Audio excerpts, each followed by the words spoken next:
Carta abierta a los católicos perplejos, por Monseñor Marcel Lefebvre, capítulo 15. La unión de la Iglesia con la revolución. El origen de la revolución, que es el odio a todo orden que el hombre no haya establecido y en el que el hombre no sea rey y Dios al mismo tiempo, es el orgullo que ya había sido la causa del pecado de Adán. La revolución en la Iglesia se explica por el orgullo de nuestros tiempos modernos, que parece que son tiempos nuevos en que el hombre por fin ha comprendido por sí mismo su dignidad. Ha tomado mayor conciencia de sí mismo, a tal punto que se puede hablar de metamorfosis social y cultural, cuyos efectos repercuten en la vida religiosa. El movimiento mismo de la historia se ha vuelto tan rápido que apenas se puede seguir.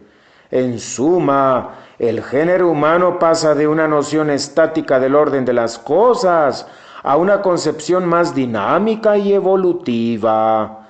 De ahí nace una inmensa y nueva problemática que provoca nuevos análisis y nuevas síntesis. Estas frases de admiración, que figuran con otras muchas parecidas en el preámbulo de la Constitución Apostólica Lumen Gentium, no presagian nada bueno sobre el regreso al espíritu evangélico, que no parece que pueda sobrevivir fácilmente con tantos movimientos y transformaciones.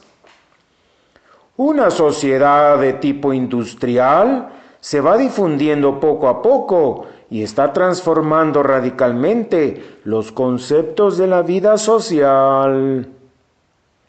¿Cómo hay que entender esto? No parece sino que se da como un hecho lo que realmente se desea, es decir, una concepción de la sociedad que no tiene nada que ver con la concepción cristiana según la doctrina social de la Iglesia. Premisas como estas solo conducen a un evangelio nuevo y a una nueva religión. Y aquí viene: que vivan pues los creyentes en unión muy estrecha con los demás hombres de su tiempo y se esfuercen por comprender a fondo sus maneras de pensar y de sentir tal como las expresa la cultura. Que unan el conocimiento de las ciencias y de las teorías nuevas, así como el de los descubrimientos más recientes, con los usos y las enseñanzas de la doctrina cristiana, para que el sentido religioso y la rectitud moral corran en ellos a la par con el conocimiento científico y los incesantes progresos técnicos.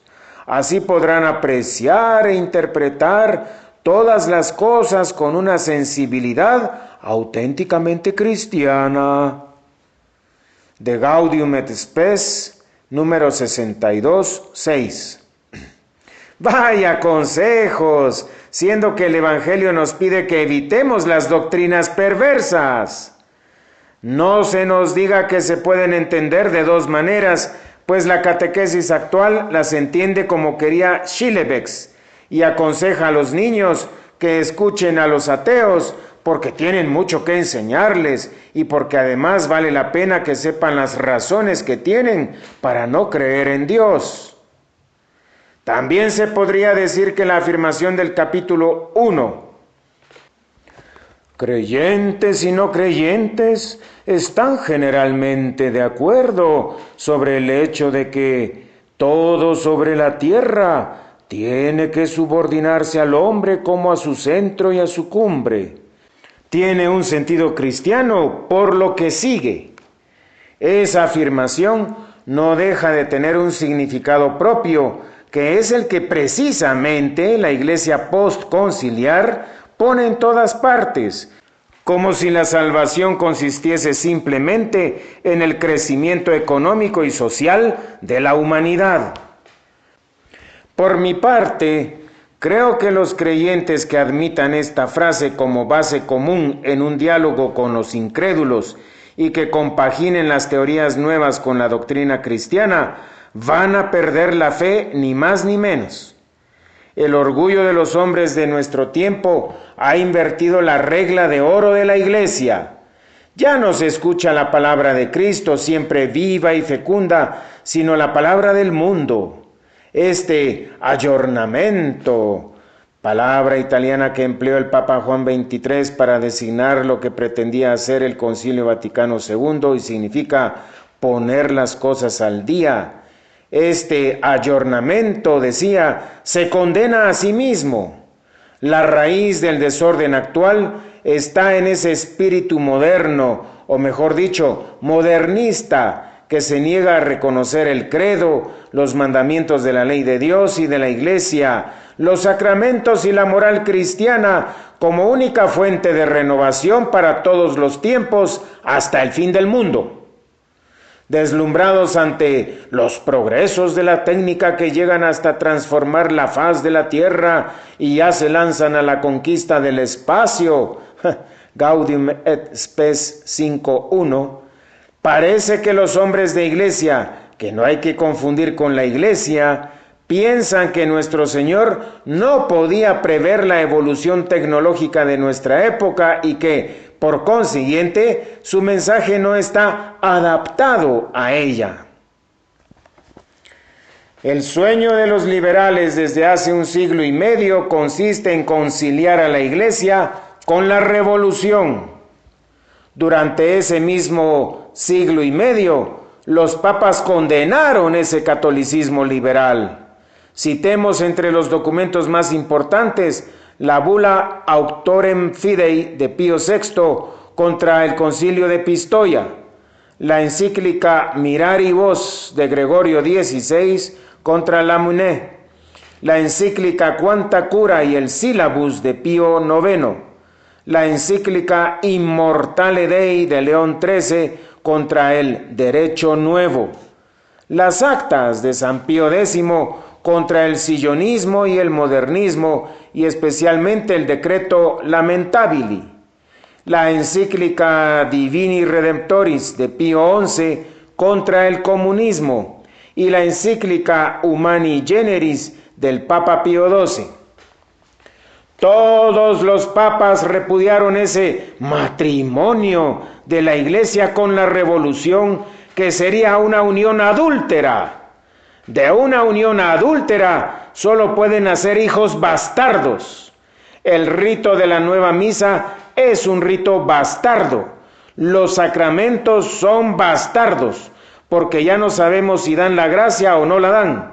Y los sacerdotes que salen de los seminarios son también bastardos, porque no saben ni qué son, ni que han sido constituidos para subir al altar, ofrecer el sacrificio de nuestro Señor Jesucristo y dar a Jesucristo a las almas.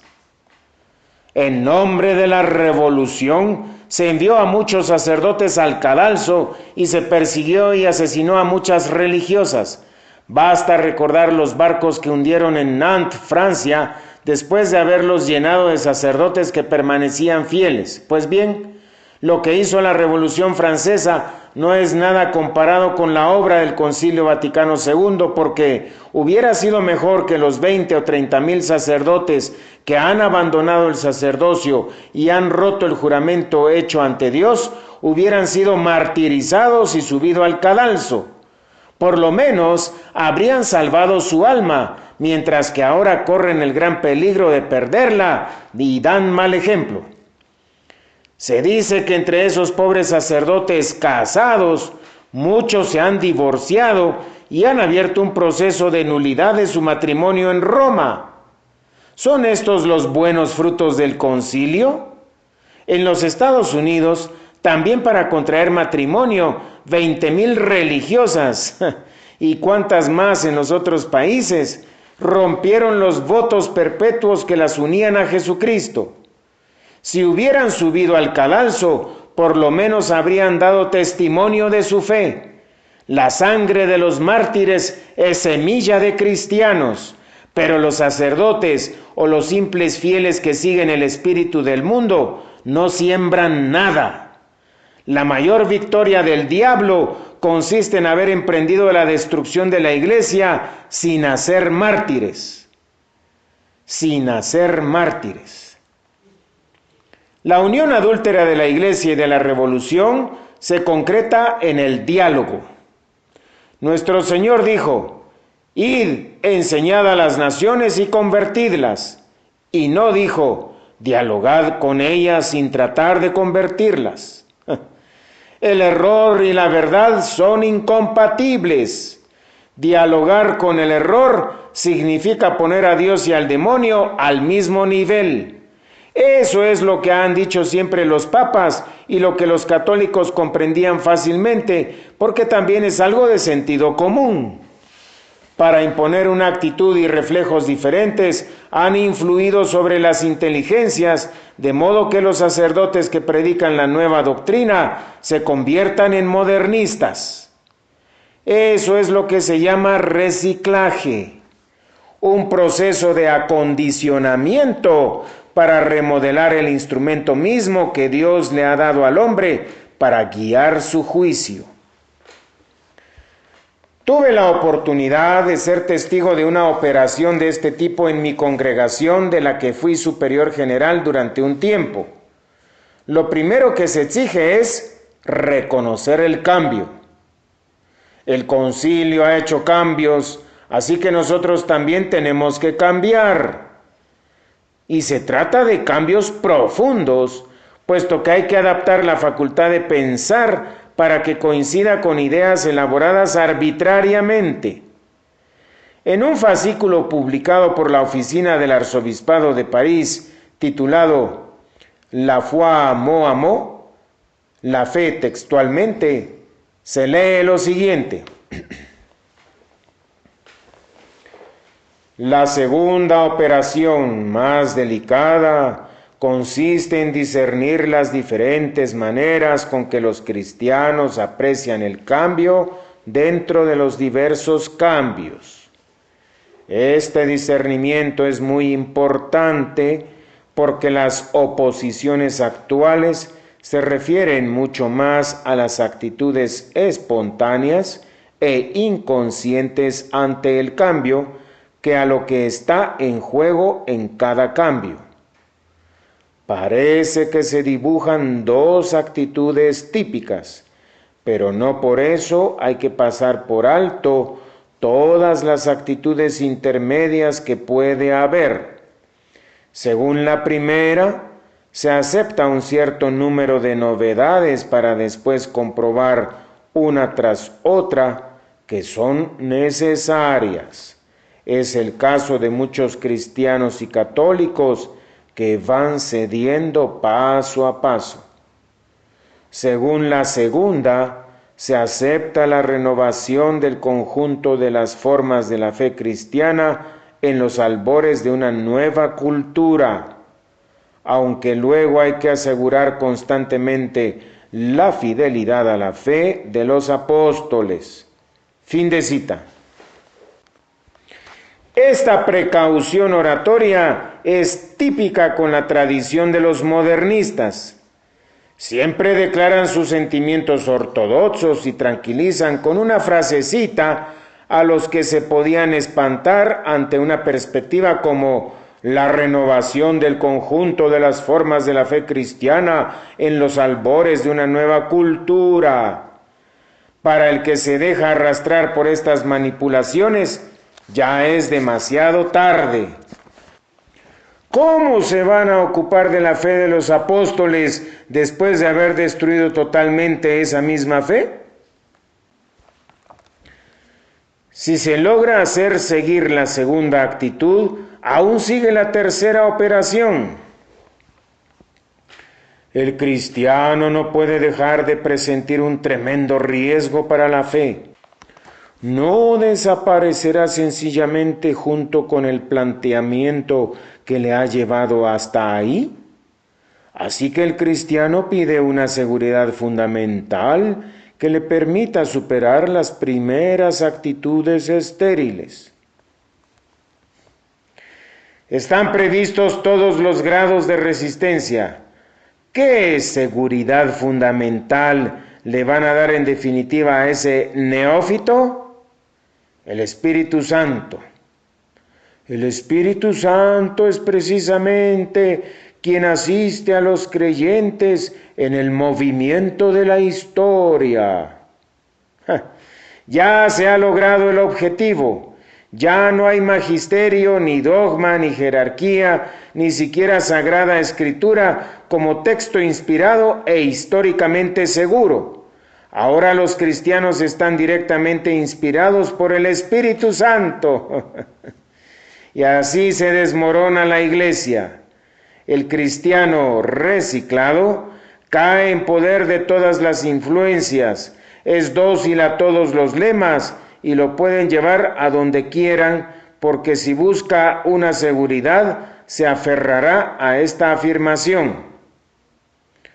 No cabe duda de que el Concilio Vaticano II presenta muchos indicios de un cambio de problemática. La causa próxima e inmediata del modernismo, decía San Pío X en la encíclica Pascendi, está en una perversión del espíritu. Perversión del espíritu. El reciclaje crea esa perversión en los que no la tenían, y el sumo pontífice citaba esta observación de su predecesor Gregorio XVI. Es lamentable ver hasta dónde llegan las divagaciones de la razón humana cuando cede al espíritu de novedad que, contrariamente a la advertencia del apóstol, desea saber más de lo que es necesario saber y, confiando demasiado en sí misma, pretende buscar la verdad fuera de la iglesia, verdad que se encuentra en ella sin sombra del más ligero error. De la encíclica Singulari Nos, 1834.